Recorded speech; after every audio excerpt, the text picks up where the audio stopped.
get away with some inappropriate names sometimes, or at least on the bottom of the cans when we can them. There'll be some phrases there. So if you're buying barley beer out of the can, see if there's some fun phrase there. Oh, fun fact. That is a lot of the brewer's personality. We do stuff like that. Behind the maker, or shall we say brewer.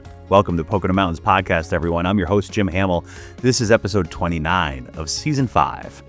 Behind the Maker is the series where we pull back the curtain and dive into the stories of the people who are behind some of the incredible things created right here in the Poconos.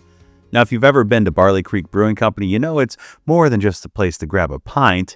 It's a community hub, a gathering spot, and a name that's become synonymous with good times in the mountains. And at the heart of it all, the beer.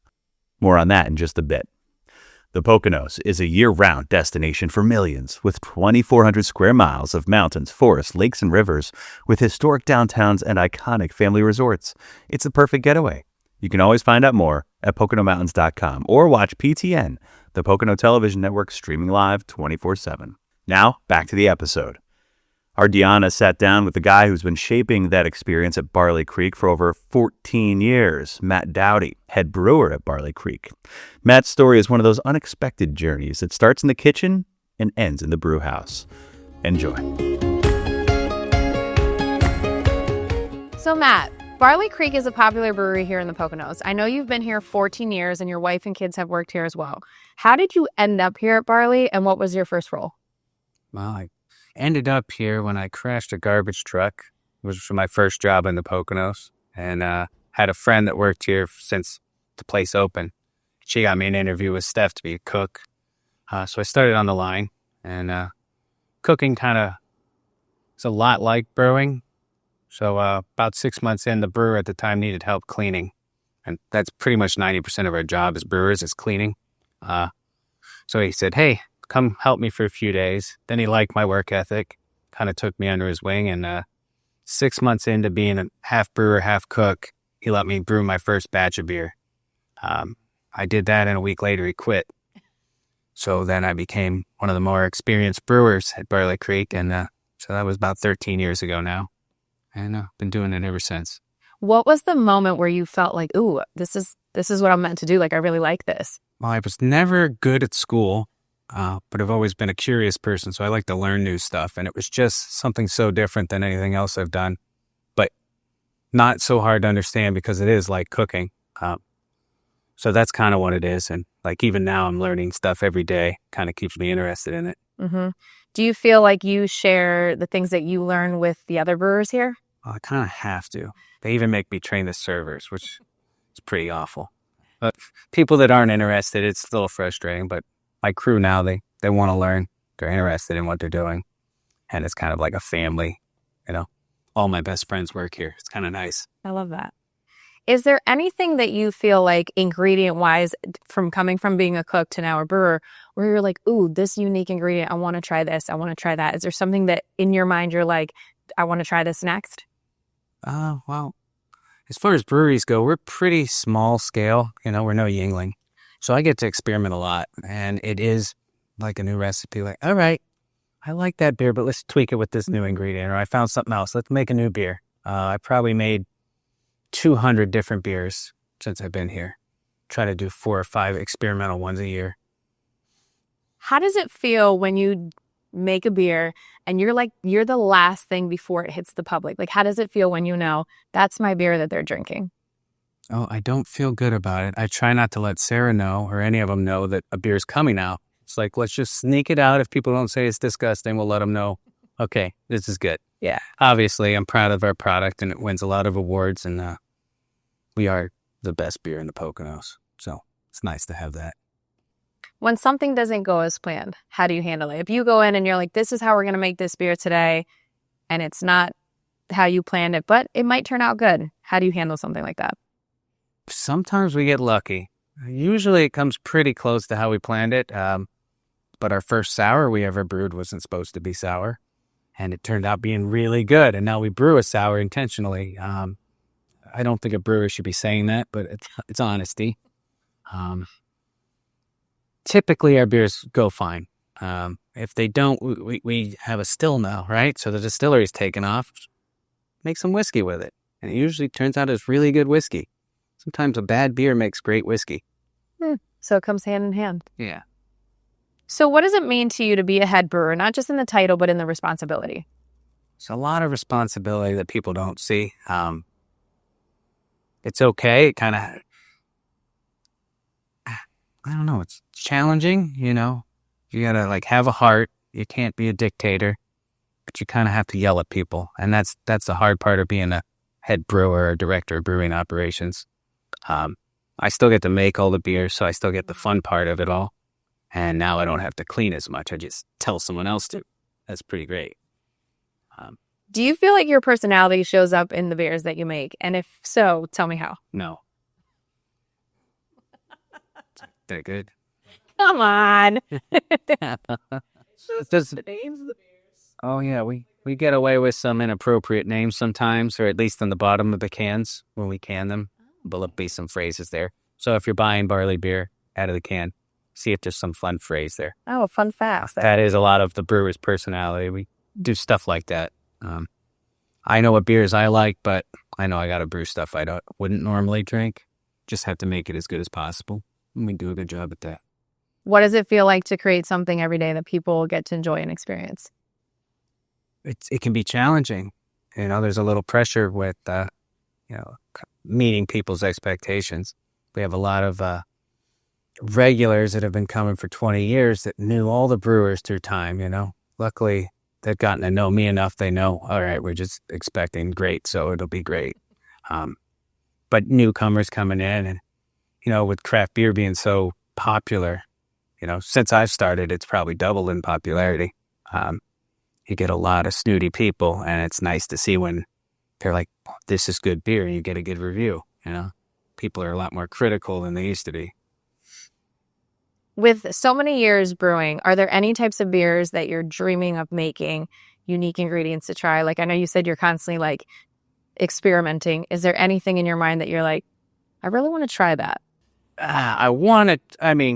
When I have the space, it'll probably be like a barrel-aged barley wine or something that we just don't really have the space for right now. Something that's aged for years, special release. I mean, every brewer probably has that plan eventually. Something that you can give away for a wedding and they could keep on the shelf for 10 years at home. How do you define success for yourself? Not within the brewery, but just for you as a brewer? Balancing work life and home life is probably the biggest. You know, I have my oldest daughter just went off to college, just trying to be there for the younger two, and make my wife happy, which is pretty challenging sometimes. And you said your wife works here and your kids have worked here as well. But my son still works here. My daughter will be back in the winter. How's it feel to have the whole family here? It's nice, and it's part of the culture at Barley Creek. You know, all three of Steph's kids have worked here. All three of Tripp's kids have worked here, although the one only lasted a little while. He's a computer genius. But it is kind of nice having the whole family here, and it helps me because if my kids don't have a driver's license, at least you can ride with me and sit in a car for 4 hours before you start. Just from being here all the times that I've come, it does feel like a big family environment. Yeah, I mean, it really is the culture. It's this family restaurant, right? And that's what it is. Restaurant, it's cool. It's kind of like adult jokes and kids movies. You know, the beer's for the parents and the kids can still have a good time and the environment's great for them. And then what's a day in the life of a brewer and what parts do people not see? Well, I try to not let them see any of it. I try to get here really early in the morning. I'm just a morning person. I pretty much starts with opening the building up, and if I'm brewing, I'm milling in grain at 6 a.m. And then by the time that's done, my distiller mic's usually in. We have our morning meeting, and then we clean the bathrooms or fix something that broke the night before. We're also maintenance men. I've learned more about septic treatment plants than anyone should know. Doing that here, and that's a good answer for what a brewer does here. We're also on yard maintenance on occasion. I do a lot of everything, and it just keeps it interesting for me. Can you tell me the process of brewing a beer here at Barley? Okay. Well, the process starts with malted barley. We get most of our barley from Europe. I like English malt and German malt, but we do get some local stuff. Double Eagle Malt, they're the big Pennsylvania malt house. We use that in our Creek Light beer. It's nice to use local products when you can, but the amount of beer I make, I need to outsource. We'll start with malted barley, and a typical batch of beer is going to be about 300 gallons. So I'll use about 500 or 600 pounds of barley to make that. I'll come in early in the morning and grind that up and mix it with hot water in our mash tun where we let it sit, called a mash rest. What that does is convert the starch into sugar, and then we're going to drain that liquid out of that. That liquid's called wort, which is just sugar, water, basically, and send that to a kettle where we boil it and we add hops. Hops are there for bitterness, but they can also be part of the flavor depending on when we add them during the boil. Once our boil's done, we send it, cool the liquid down. Now it's hopped wort, and it's W-O-R-T, like you think. That goes down to fermentation where we'll add yeast, and the yeast is going to eat all the sugar and pee out alcohol and fart out CO2. And then after about 10 days, 10 to 14 days, that beer's ready to go to a bright tank where we carbonate it and package it. Prior to COVID, we only did keg beer. So that was a new fun challenge. It kind of helps keep brewing exciting as we have to figure out a whole new plan. With COVID, we went to packaging. I figured out how to get a company out of New Jersey to come in with their machine and start canning beer for us. Our distillery really took off in COVID because all the liquor stores were closed. And and that's pretty much it. If someone wanted to become a brewer, what would you tell them that they don't teach in books or classes? Because I know you said you learned here kind of hands-on. So what advice would you give someone that's trying to get into the brewing? Make friends with a local brewery and ask, hey, can I come do some free labor for you? Actually, for the most part, unless someone's like really strict with safety, they'll let you come by and bug them a little and teach them. It's a great community. I talk to all the brewers that started breweries around when Tripp did, when this place did 30 years ago, right? So I'll talk to Tom Kehoe from Yards and the Trogue guys. And if I need a question answered, like they'll give me advice on what they did, what they learned over time. It's kind of a community that's really great. I have no problem telling a guy who wants to get into it, like, Google's your best friend. You can learn everything online. It's not a hidden secret. Mm-hmm. And I never could homebrew. I've never done one good batch homebrewing, so I don't recommend that to people as much as I say try to get in there and scoop some mash or move some grain or clean kegs for a brewer, and they're going to teach you a little. And if they like you enough, personality goes a long way with any job, but especially in the brewing industry. Barley Creek Brewing Company, behind the maker. You can learn more at PoconoMountains.com. Thanks for listening to Pocono Mountains Podcast. We'll have a new episode each week, highlighting lots of the fun things you can experience while you're visiting the Poconos. Subscribe and leave a review and or comment on whatever platform you listen. Now you've got the Poconos in the palm of your hand. For places to stay and shop. And stories about the Pocono Mountains. Go to PoconoTelevision.com to download the app and get the information you need for your visit with us. We're back. Thanks for listening to Pocono Mountains Podcast. I'm Jim Hamill. Now for a Pocono Mountains Podcast Extra. It's almost time, if not the time, to get shopping for the holiday season. We're going to a few shops in the upcoming December Pocono Mountains magazine, but here's Brianna a couple years ago taking a tour before Small Business Saturday. Enjoy. It might not feel like it, but the holiday season is fast approaching, and so is the perfect opportunity to start checking off your Christmas gift list.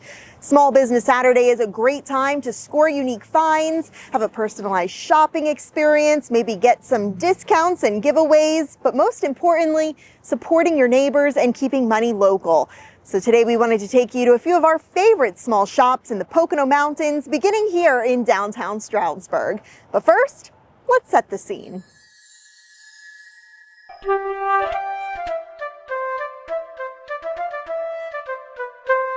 It's beginning to look a lot like Christmas inside the potting shed in downtown Stroudsburg.